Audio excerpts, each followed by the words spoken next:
High above Earth, where the stars shone like diamonds against black velvet, floated the massive space station called New Seoul.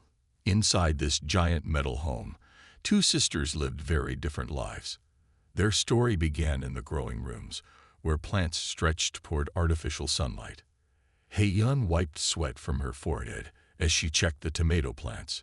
Her hands moved quickly but carefully among the green leaves. She had been working since early morning, making sure every plant got enough water and nutrients. The growing rooms were important. They made food for everyone on the space station. Hae-yeon, the cucumber section needs attention, called her stepmother's sharp voice through the room's speakers. And don't forget to clean the air filters again. Yes, stepmother, Hae-yeon answered quietly. She looked at her tablet, which already showed 20 tasks for the day. Now she had 22. This was normal for her. There was always more work to do. 3 sections away, in the family's private rooms, Hae-yeon's stepsister Bitna was having a very different morning. She lay on a soft couch, wearing an expensive virtual reality headset. In her virtual world, she was dancing at a party with friends, not caring about work or responsibilities. "Would you like another snack, dear?" their stepmother asked Bitna, bringing in a tray of fresh fruits that Hae-yeon had helped grow. "Maybe later, mother," Bitna said, waving her hand lazily. "I'm busy with my social studies." This was what she called her virtual parties and games. Back in the growing rooms, Hae-yeon moved between tall rows of vegetables and fruits. Her fingers worked quickly, checking each plant with care. Other workers passed by, giving her kind smiles. They all knew how hard she worked and how well she took care of the plants. Some even said the plants grew better under her care, as if they tried harder to make her happy. "The tomatoes are looking wonderful today," said Mr. Kim, the head gardener, as he walked by. He was one of the few people who noticed Hae-yeon's good work. "You have a special touch with them." Hae-yeon smiled, but before she could answer, her tablet beeped again. Now her stepmother wanted her to check the water recycling systems too. With a quiet sigh, she gathered her tools and headed to the next job. The differences between the sisters didn't end with their daily activities. While Hae-yeon wore simple work clothes that were practical for her jobs, Bitna had the newest fashion from Earth. While Hae-yeon ate quick meals between tasks, Bitna enjoyed long dinners with their stepmother. While Hae-yeon learned about plants, machines, and how to keep the station running, Bitna learned about parties, fashion, and social media. But Hae-yeon never complained. She found joy in her work, especially in the growing rooms. She loved watching seeds turn into strong plants that helped feed everyone on the station. She felt proud when she saw families enjoying the vegetables she had helped grow. Even when she was tired, she knew her work mattered. As the station's day cycle began to dim, marking the start of nighttime, Hae-yeon finished her last task. Her hands were dirty, her back hurt, and she had missed dinner again. But the growing rooms were in perfect order. The air filters were clean, and the water systems were running smoothly. She looked out a viewing window at Earth below, beautiful and blue. Stars sparkled around it like scattered gems. Even after a long day of work, this view always made her smile. She didn't know it yet, but soon her life would change in ways she could never imagine. The stars had plans for Hae-yeon, and her story was just beginning. Up in their family's private rooms, Bitna was already asleep, her virtual reality headset still on. Their stepmother checked on her favorite daughter one last time before bed. Neither of them thought about Hae-yeon, still working far below. Neither of them knew that tomorrow would bring something that would change everything. The next morning started like any other day on New Seoul Station, but it would end very differently. Hae-yeon woke early, as she always did, to check on her beloved plants. But today, her stepmother had a special task for her. "You must clean the quantum communication arrays," her stepmother announced over breakfast. She held up an old silver device that glowed with a soft blue light. "Take the family's quantum spindle with you. It will help you reach the data streams." Hae-yeon carefully took the spindle. It was beautiful and mysterious. The device had been in their family for generations, passed down from the first days of space travel. People said it could weave data streams into real things, like turning numbers into objects. Hei-yun had never used it before. Her stepmother usually kept it locked away. "Be careful with it," her stepmother warned. "This spindle is worth more than everything else we own combined. If anything happens to it..." She left the threat unfinished. Hei-yun nodded and held the spindle close. She walked to the outer section of the station, where the communication arrays stood like giant silver flowers reaching into space. The arrays caught messages from Earth and other stations, turning them into data that everyone could use. As she worked, Hei-yun discovered something amazing. When she held the spindle near the arrays, she could see the data streams. They looked like ribbons of light flowing through space. The spindle hummed in her hands, and where it touched the streams, they changed into sparkling patterns. "This is wonderful," Hei-yun whispered to herself. She had never seen anything so beautiful. The spindle seemed to respond to her voice, glowing brighter. But then something went wrong. As Hei-yun reached for a high data stream, her foot slipped on the metal floor. She tried to catch herself, but the spindle slipped from her hands. Time seemed to slow down as she watched it fall. The spindle bounced once on the metal walkway. Hei-yun reached for it, her fingers just brushing its surface. But instead of stopping, it rolled toward an open maintenance shaft, one of the deep holes that went through the station's outer walls. "No, please, no," Hei-yun cried, but it was too late. The spindle fell into the shaft. Through the clear walls, she watched it tumble out into open space, growing smaller and smaller until it was just another point of light among the stars. Hei-yun stood frozen, her heart beating fast. The family's precious spindle was gone, lost to the endless darkness of space. Her stepmother would be furious. Bit now would laugh at her. She might even be sent away from the station as punishment. As these worried thoughts filled her mind, Hei-yun noticed something strange. The spindle wasn't disappearing into space like it should. Instead, it seemed to be falling in a specific direction, leaving a trail of blue light behind it. It was almost as if it was being pulled toward something. Hei-yun made a decision. She looked at the emergency space suit locker nearby. Inside was one of the new experimental suits designed for emergency repairs. It had its own small engine and could move through space. She knew what she had to do. It was dangerous, maybe even crazy, but she couldn't let the spindle disappear forever. Hei-yun opened the locker and quickly put on the spacesuit. Her hands shook as she checked all the safety systems. "I can still catch it," she told herself. "I have to try." Through the clear walls, she could still see the spindle's blue trail. It led away from the station like a path of starlight. Hei-yun took a deep breath and walked to the airlock. As the door closed behind her, she didn't know she was about to start the biggest adventure of her life. The last thing she saw before stepping into space was her reflection in the airlock window, a small figure in a white suit, about to chase a falling star. The space around New Seoul Station was quiet and cold. Hei-yun floated in her white spacesuit, looking at the glowing blue trail the quantum spindle had left behind. Her heart beat fast, but her hands were steady on the suit's controls. "Engine start," she said into her helmet. The small rockets on her suit came to life with a gentle hum. She had trained for emergency spacewalks before, but this was different. This time, she was going to chase something. Hei-yun pushed the control stick forward. Her suit moved away from the station, following the spindle's trail. Earth hung below her like a blue and white marble. Above her, the stars stretched out forever. As she flew further from the station, Hei-yun noticed something strange. The spindle's trail wasn't leading toward Earth or the moon. Instead, it went straight out into deep space. The blue light twisted through the darkness like a ribbon in the wind. Just a little further, Hei-yun told herself. She could see the spindle now, still falling ahead of her. But it wasn't falling normally.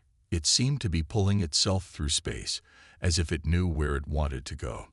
Suddenly, the space around Hei-yun began to change. The stars started to blur. The spindle's blue trail grew brighter and wider. She checked her suit's screens, but they were showing impossible numbers. "Warning," said the suit's computer. "Unknown space disturbance detected. Recommend immediate return to station." Hei-yun knew she should go back. But the spindle was so close now. If she could just reach a little further. The space in front of her opened up like a flower made of light.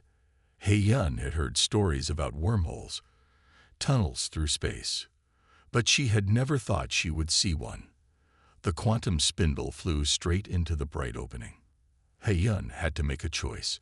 She could turn back to the safety of the station, or she could follow the spindle into the unknown. She thought about her stepmother's anger, about Bitna's laughter, about all the days spent working alone. She pushed the control stick forward. The light swallowed her whole. Hei-yun felt like she was falling in every direction at once. Colors she had never seen before flashed around her. Her suit's computer went silent.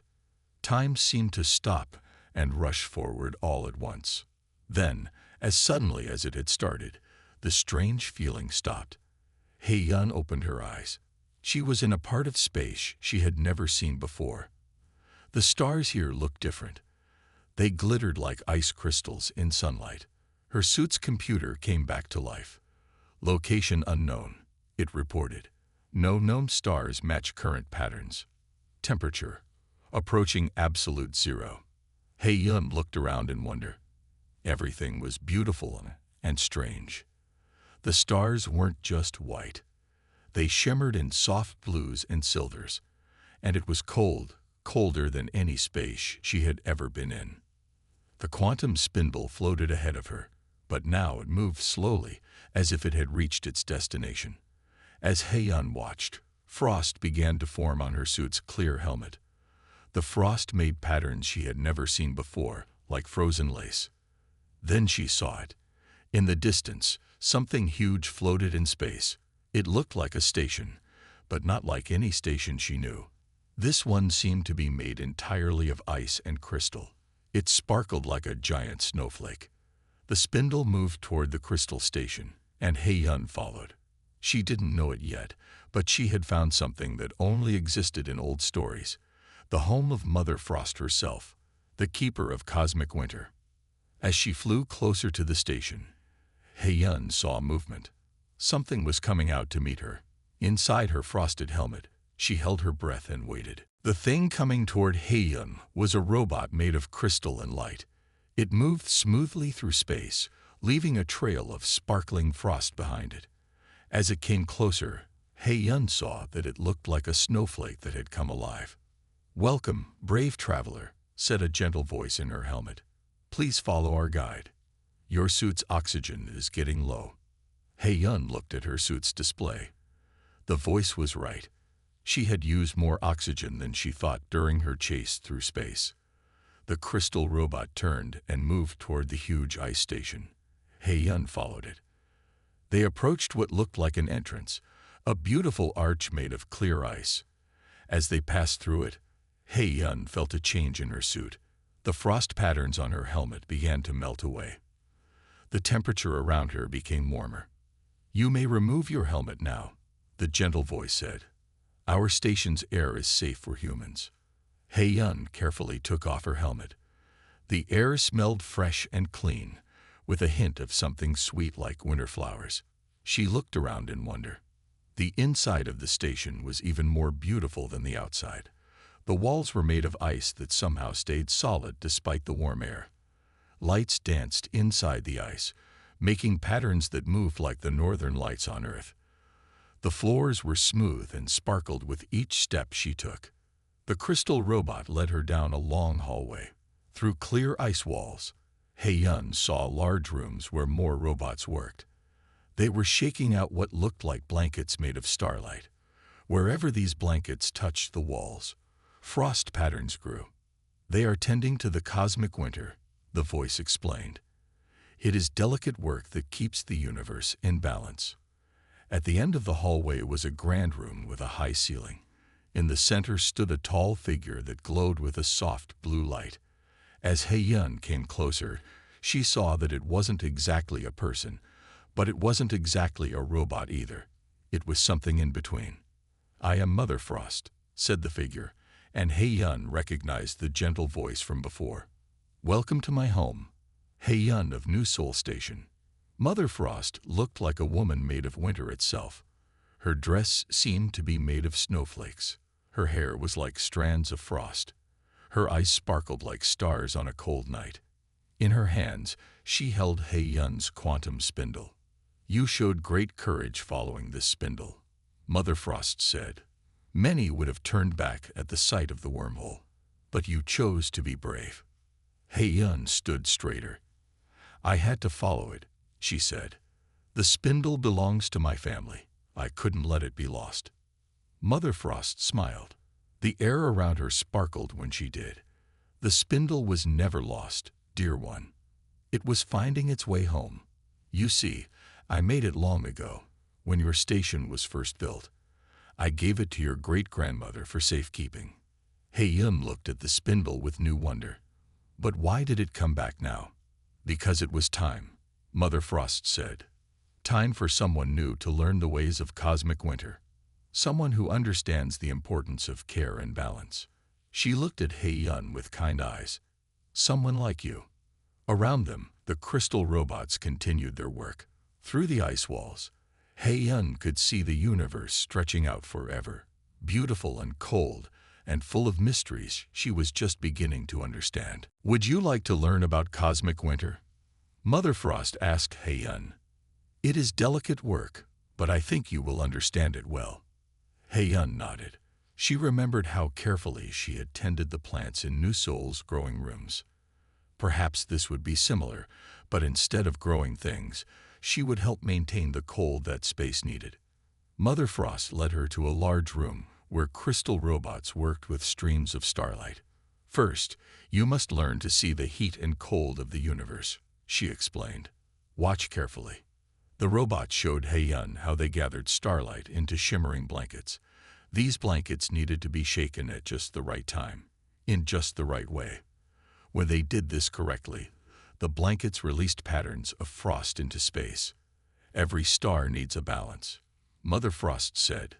"Too much heat, and things burn too quickly. Too much cold, and nothing can grow. We help maintain this balance." Hei-yun worked alongside the robots. She learned that the quantum spindle could help gather starlight, just as it had once helped gather data at New Seoul Station. Her hands, so used to caring for delicate plants, were good at handling the fragile streams of light. Days passed, though it was hard to tell time in the ice station. Hei-yun learned more each day. She discovered that cosmic winter wasn't just about cold. It was about the space between things, the quiet places where stars could rest and new things could begin.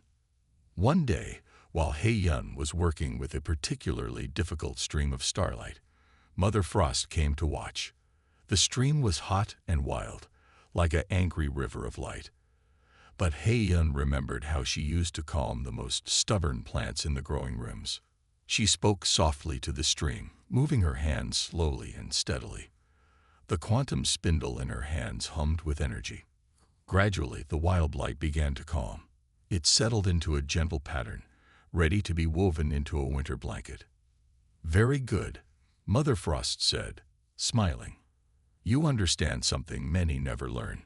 Everything in the universe needs gentle care and patience, whether it is a small plant or a stream of starlight." Hei-yun continued to work. She learned to read the patterns in the ice walls, which showed where in the universe the balance of heat and cold needed adjustment. She helped the robots tend to their blankets of stars. She even learned to create small frost patterns herself, using the quantum spindle. The crystal robots seemed to like working with her. They would bring her interesting patterns they had found, or show her new ways to handle difficult streams of light. Hei-yun thought about her plants back home, and how they had seemed to try harder when she cared for them. Perhaps everything in the universe responded to kindness. Mother Frost watched all of this. She saw how Hei-yun treated every task with care and respect, whether big or small. She noticed how the girl never complained about the work, even when it was difficult. Most importantly, she saw how He-yun understood the need for balance in all things. One morning, though there wasn't really morning in the ice station, Mother Frost called He-yun to the grand room where they had first met. The quantum spindle glowed brightly in He-yun's hands, as if it knew something important was about to happen. In the grand room of the ice station, Mother Frost stood before He-yun. The walls sparkled with moving lights, and the crystal robots gathered around them in a circle. The quantum spindle in He-yun's hands glowed brighter than ever before. "You have learned well," Mother Frost said. Her voice was gentle but filled with power. "You understand that the universe needs both warmth and cold, both growth and rest. This balance is what keeps everything alive." Mother Frost raised her hands, and the air filled with tiny points of light, like stars that had come inside to dance. "It is time for you to return home," she said. "But first, I have gifts for you." He-yun looked up in surprise. She had been so busy learning about cosmic winter that she had almost forgotten about home. Now she thought about New Seoul Station, about her plants in the growing rooms, and even about her stepmother and Bitna. "Your first gift," Mother Frost said, "is the quantum spindle itself. It was always meant to be yours. Now it will help you do more than just gather data. It will help you weave starlight itself." The spindle in He-yun's hands grew warm, and its blue light changed to include silver and gold. It felt different now, as if it had awakened fully for the first time. "Your second gift is this," Mother Frost continued. She touched He-yun's forehead gently. "When you speak, stardust will fall from your lips. This stardust will carry the wisdom of cosmic winter. It will help your people understand things they never knew before." He-yun opened her mouth to say thank you, and tiny lights floated out with her words. They sparkled in the air before settling like gentle snow. Where they touched the ground, beautiful patterns appeared. "These gifts will help humanity grow," Mother Frost explained. "Your people have reached for the stars, but they still have much to learn about balance. You will help them understand." The crystal robots moved forward, each one carrying a small piece of ice. They gave these pieces to He-yun. "These are seeds of winter," Mother Frost said. "Plant them in your growing rooms. They will help keep the plants healthy even in space."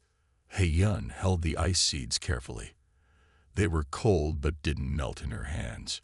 She could feel life inside them, waiting to grow.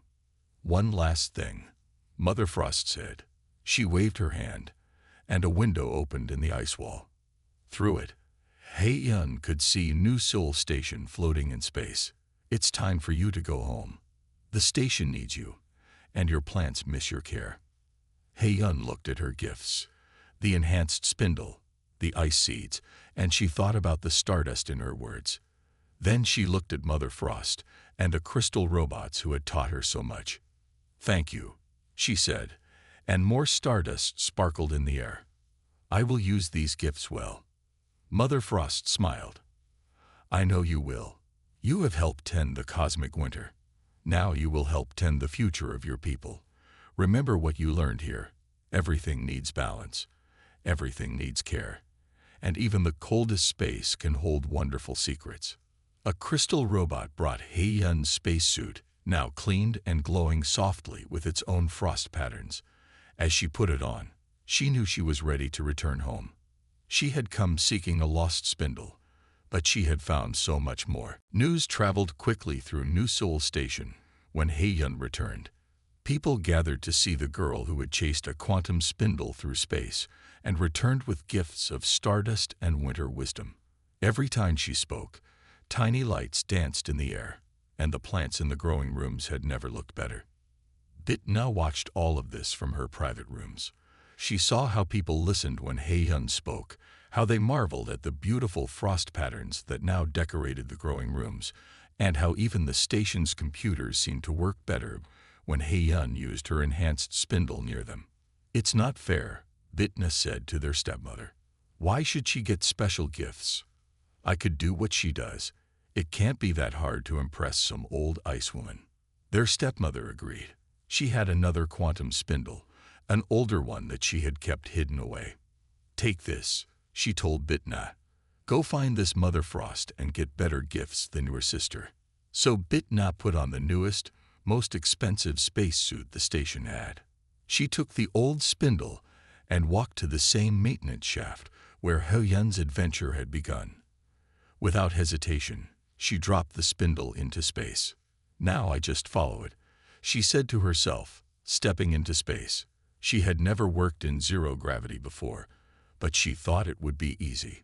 She was wrong. The suit spun and tumbled until she felt sick. Finally, she got control of the suit and followed the spindle's trail.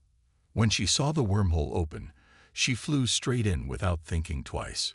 She was sure everything would be simple from here. The ice station appeared in front of her, just as beautiful as He-yun had described. Crystal robots came to guide her inside. But instead of looking at the wonderful sights around her, Bitna only thought about what gifts she would demand. Mother Frost greeted her in the grand room. Welcome, Bitna of New Seoul Station, she said kindly. You have followed your sister's path. Yes, yes, Bitna said quickly. Now about those gifts. I want better ones than He-yun got. I want to speak diamonds, not just stardust. And I want a better spindle too. Mother Frost's expression didn't change, but the room seemed to grow colder. First, you must learn about cosmic winter, just as your sister did. Would you like to help the robots with their work? Work? Bitna laughed. I don't work. I'm here for the rewards, not to do chores. Just give me what I want, and I'll leave. The crystal robots moved back, making soft sounds like wind through icicles. Mother Frost stood very still, looking at Bitna with eyes that now seemed as deep and cold as space itself. Your sister understood that gifts must be earned, Mother Frost said. She learned that the universe needs balance, care, and respect. What do you understand, Bitna? I understand that this is a waste of time, Bitna said. She crossed her arms and tapped her foot impatiently. Are you going to give me better gifts than He-yun, or not? Mother Frost raised her hand slowly. The air around Bitna began to shimmer with a strange, cold light. You will have your gift, Mother Frost said. You will receive exactly what you have earned. Mother Frost's gift to Bitna was not what she expected. When Bitna returned to New Seoul Station, she discovered that when she spoke, her words turned to ice in the air. These frozen words would hang there for a moment, then shatter into tiny pieces that vanished away. This isn't what I wanted, Bitna cried, but those words froze too, breaking apart with a sound like tinkling bells. Their stepmother tried to comfort her, but nothing could change Mother Frost's gift. It was a reminder that cold words and selfish demands bring their own kind of winter. Meanwhile, He-yun's gifts brought wonderful changes to New Seoul Station. The stardust in her words carried wisdom about the balance of warm and cold, growth and rest. Engineers and scientists came to listen when she spoke, learning new ways to work with space itself. In the growing rooms, the ice seeds from Mother Frost grew into beautiful crystal plants. These plants helped keep the station's temperature perfect, using the lessons of cosmic winter. The normal plants grew better than ever, protected by gentle patterns of frost that appeared each night. He-yun used her enhanced quantum spindle to improve the station's systems. She could now weave data and starlight together, making the computers work better than before. She taught others about the importance of balance, just as Mother Frost had taught her. One day, while He-yun worked in the growing rooms, she noticed something special. The frost patterns from her crystal plants had spread throughout the station. They made the walls sparkle like Mother Frost's ice station. The patterns helped keep every part of the station at just the right temperature. You see, she told a group of young workers who had gathered to learn from her, everything needs both warmth and cold to be healthy. Just like plants need both day and night, space itself needs both heat and cosmic winter. As she spoke, stardust danced in the air, making her words glow with gentle light. Bitna watched all this from a distance. Slowly, over time, she began to understand the lesson Mother Frost had tried to teach her. She saw how her sister cared for everything and everyone. never asking for rewards. She noticed how Hei-yun's gentle way of working brought better results than demanding things. One morning, Bitna came to the growing rooms. Her frozen words had taught her to think carefully before speaking. Now, when she did speak, she spoke kindly. "Could you teach me?" she asked Hei-yun. Not about the gifts or the spindle, just about caring for the plants. Hei-yun smiled and welcomed her sister to help. As they worked together among the plants and crystal frost, something changed in Bitna's gift. Her words still turned to ice, but now they made beautiful patterns before they faded away. They no longer shattered, but melted softly like snowflakes. Far away in her ice station, Mother Frost watched through her walls of crystal. She saw Hei-yun teaching others about cosmic winter, and Bitna learning to work with care and patience. She saw New Seoul Station growing stronger, finding its own balance between the warm and cold of space. The quantum spindle that had started everything now hung in a special place in the growing rooms. Its soft blue light mixed with the stardust in the air and the frost on the walls. It reminded everyone that the greatest gifts come not from demanding them, but from understanding the deep balance that connects all things, from the smallest plant to the largest star. And so, the tale of Mother Frost became a new kind of story, not just about rewards and punishments, but about finding wisdom in the cold spaces between stars and bringing that wisdom home to help others grow.